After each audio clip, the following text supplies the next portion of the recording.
We're going to talk today about strategic planning, who should do strategic planning, why strategic planning is valuable, and what it's all about. Art, I'll start with you and ask who should do strategic planning and why? All of us should do strategic planning, large companies and small companies. Primarily, it's to make sure you recognize where your strengths are and where your challenges are. And if you focus on that and say, how do we build these strengths and take advantage of them for the marketplace, but at the same time, how do we counter the weaknesses? But we have market opportunities out there, and if the company is not positioned to take advantage of those, they'll not grow like they need to. So the planning process is important to take a look at that, take a look at the company and move forward. I always wonder how you plan for, do you plan for a year? Do you plan for 3 years, 5 years? It is a wildly moving economy and things just move so fast. How can you plan for the future, and how far in the future should you plan? Oftentimes it's a 3-year plan. The plan should have a strategy, but it also needs financials around it. Whether you're a large company or a medium-sized company, or even if you're just a startup, which often starts as an idea, which is a form of a strategic plan, but then it needs a lot built around it. I find typically larger companies will often do a 5-year strategic plan. And for anybody, what are the components of a strategic plan? Depending on the size of the company, again, it could just be the entrepreneurial person at the top, although it's a lonely place to be. The more people you can get involved, the better. And if you don't have an executive team, to have business resources and friends who can be a part of it. And my company, it's the executive team. And then our components involved, again, a short-term strategy, maybe what we're trying to accomplish the next 12 months versus 36 months plus. And within that, we do specific goals within that time frame. An interesting component we've added recently is a supporting org chart. So, of course, financials are involved as well as goals. And then we also do a SWOT analysis, as Art was discussing, the importance of seeing where their weaknesses are and can you do things to minimize them or, in great cases, eliminate them completely. Why do so many companies not have a strategic plan? Because a lot don't. They'll say they do, but it's not written. And is it important to be written? One thing I think that happens is, and we struggle with this constantly, is the urgent drives out the important in business. Mm-hmm. And we know how important it is to have a plan, but the phone rings, something comes up, something changes. And we try to have a written plan annually, but then constantly update it because things change. And as we try to put a plan together, we are small. There are a lot of things we absolutely cannot do. So what we attempt to do is do as Becky and Art and Peter alluded to, try to assess ourselves, assess the competition, and look at the market and see if there's an area where the market is being underserved and that we can develop some sort of competitive advantage so our bank can differentiate itself other on some basis than price. So that's what we constantly attempt to do that. While we'll do it written, it evolves because things change and competitors change their focus, so we have to respond to that. Uri, I know you advise a lot of companies, and who gets involved in the strategic plan and how far down does it trickle? Who needs to know what it is? Well, the entrepreneur, the person in charge of running the business is who needs to know and probably can assess best if there is a strategic plan in a need for that. I come from a kind of unusual background in film production and then now in the nonprofit sector. But then again, your script or your screenplay is basically your strategic plan. And we need to have that. And I totally agree that the priorities of a small business owner sometimes are as running the business, and it's hard for them to assess their weaknesses and the threats on the SWOT analysis, because that's what drives them to become entrepreneurs in the first place. Their drive to succeed, their confidence, perhaps sometimes overconfidence. But then it's very important to assess what are those threats, what are those weaknesses in advance. Peter, you have quite a pedigree when it comes to strategic planning. Can you walk us through some of either an example or some of the challenges that people face in strategic planning? There's a huge difference between being in a large company environment and being in a startup or even a slightly mature startup. I've launched 2 e-commerce startup companies, and what I'd say about those environments is that the initial chemistry amongst the people, the core group that is involved, is almost like a form of virtual strategic planning. Hopefully you have smart people, hopefully they know what they're talking about, and hopefully they're orienting themselves in the right direction. Probably not a lot's getting written down, and it sometimes tends, especially these days, to be focused on technology. So how does the technology solve a problem or satisfy a market condition or otherwise? It's when the startup needs money that they're required and forced to put things down in writing. And when they're forced to put things in writing, they almost find themselves in a position where they have to do a strategic plan or a business plan, and there is a difference. I've found that by taking the time to write it down, it makes you accountable. We're going to grow by 20%, and then people start looking and asking you where you are. But then also to be comfortable and realize abandoning a project is just as important as implementing one. As if it's part of your strategic plan that you're going to do X, buy a company, sell a company, add a person, and you realize partway in you've made a mistake, one of the mistakes people make, I think, is not being willing to abandon when they know they made the wrong decision. And part of that, having that plan in writing, is to say, yeah, we were going to try this, but it's not working. Otherwise, the entrepreneur tries to make it work. They force it And in. they stay with it. I've been guilty that Yeah. you stay with it too long because what's maybe got you to where you are is Right. the fact that you will do what it takes to be successful. Well, and I think part of that with the plan is to have key performance indicators associated with each aspect. So if it is grow revenue by 20%, either you're doing it or you're not. If it's anything that what do they say? If you can't track it, you can't manage it. So as soon as there's an item on the plan and it's gray or a gut feel only, which entrepreneurs tend to do, then I think you're at risk of potentially failing because you're truly not measuring how close you are to achieving that part of the plan. Is there an example of a company, maybe it's your own, that did really well with a strategic plan, or a company that perhaps didn't?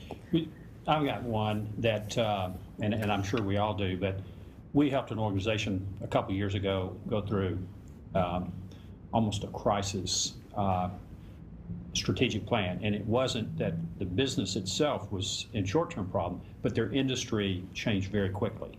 The dynamics of the business were such that they really couldn't take the time out to do a soft, easy plan, but they had to do it quickly, and the board was really waiting on their recommendation. But in talking with them, we sat down and said, all right, we can do this over a 6-month period. What we'll do is meet 1 day a month, so you're still doing everything you do every day.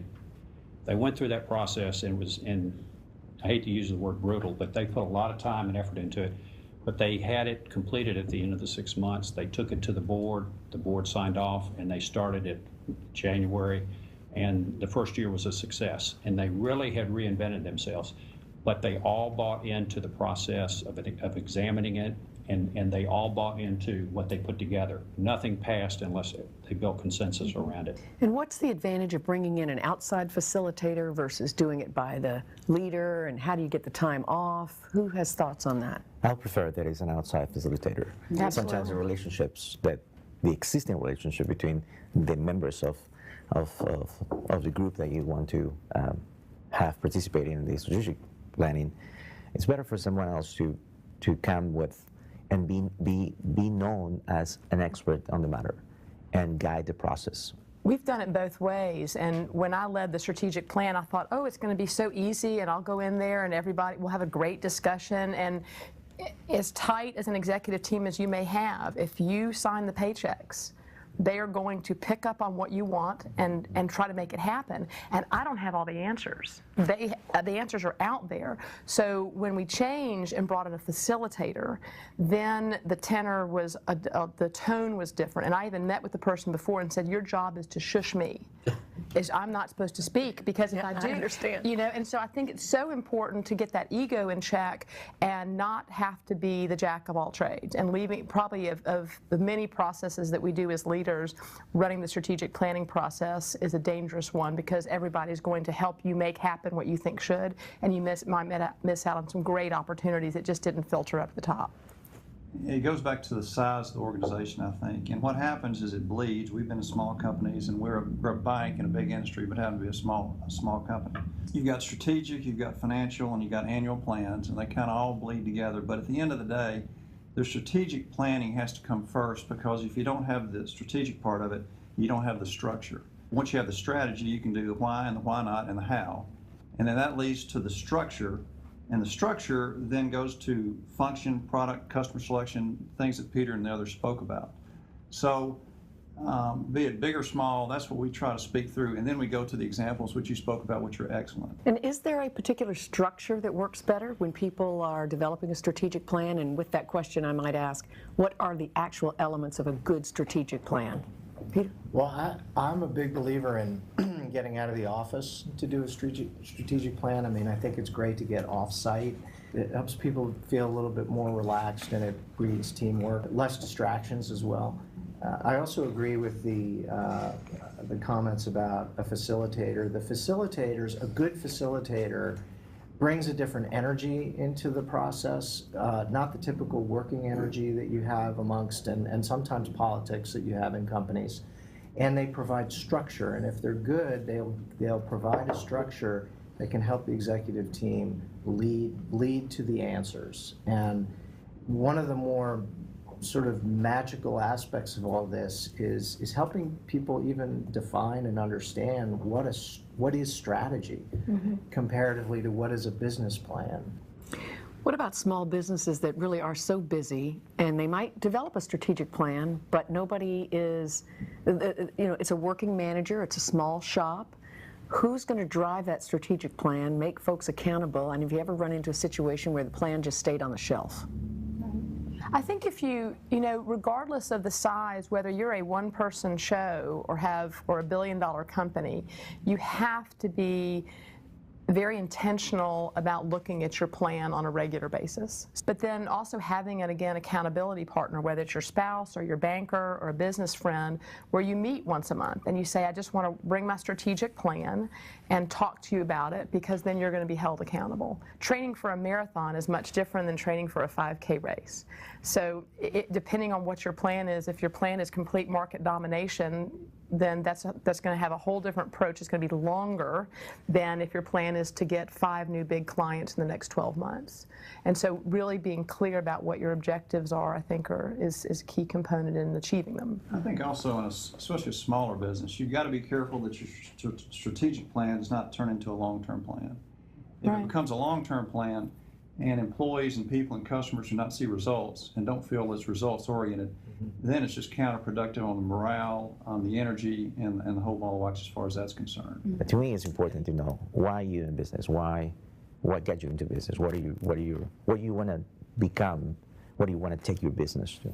Do you have to be a creative thinker to develop a strategic plan?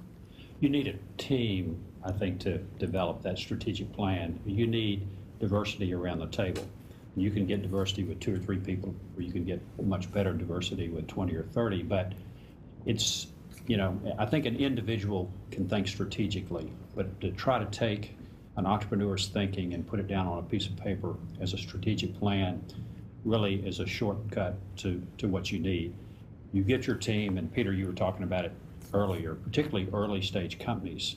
The creative juices are very good. They don't typically write that down, but if you take that and it guides that process, I may like it white, you may like it brown, and somebody else may like it yellow, but you blend those together and you're going to have a much better plan going forward.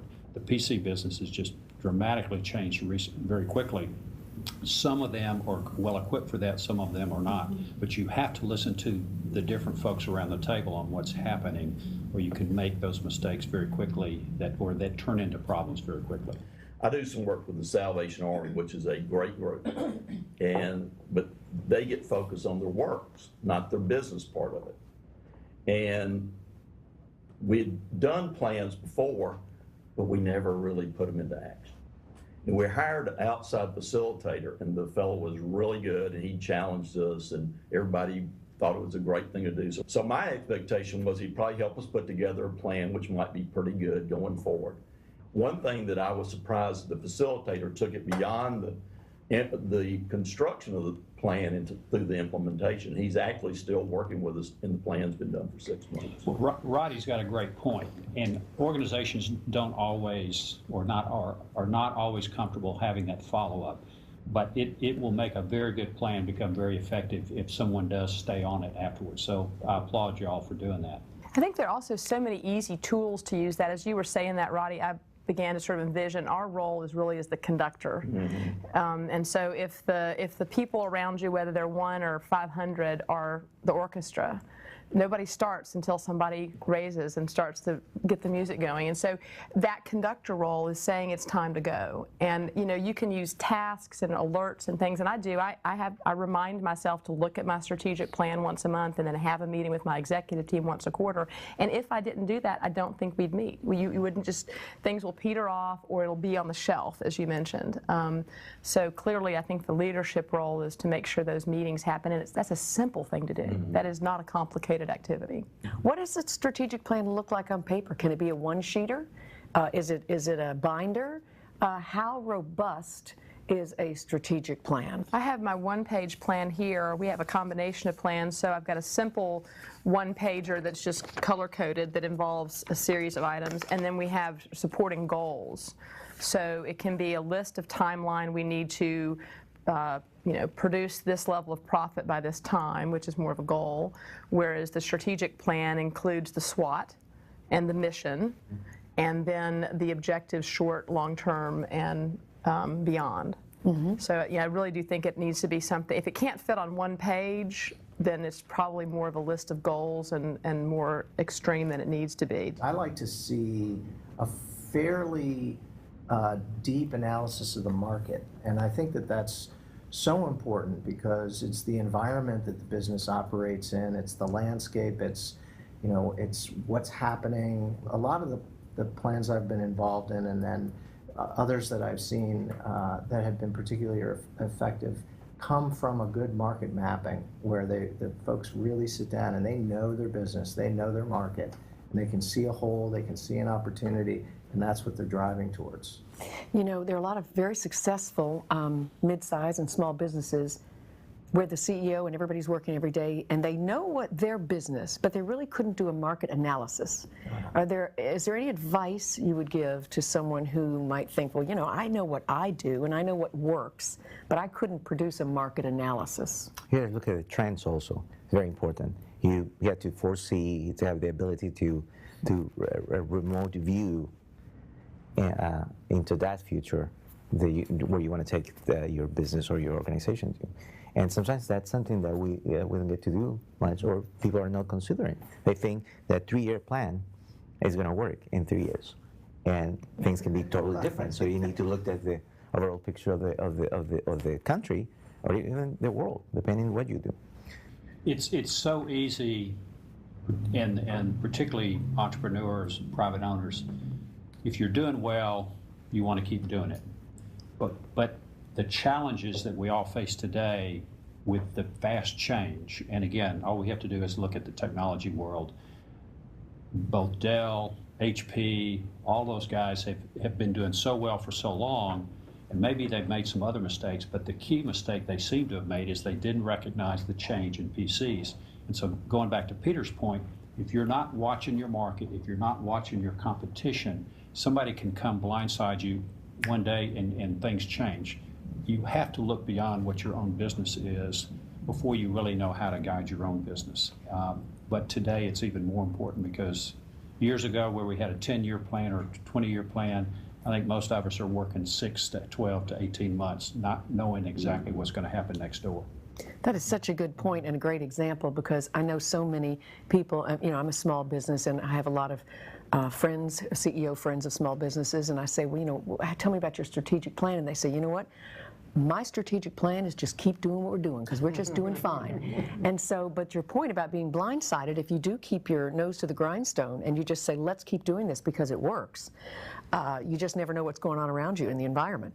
So I think if you do the strategic plan correctly too, there's a component that are those blows to the bow, where you take time and you say, let's talk about worst case scenario. Let's talk about the crazy things that could happen, but if they did, would shut our businesses down. And then creative ideas will come from that, and you will solve problems maybe you weren't aware of, and you'll also probably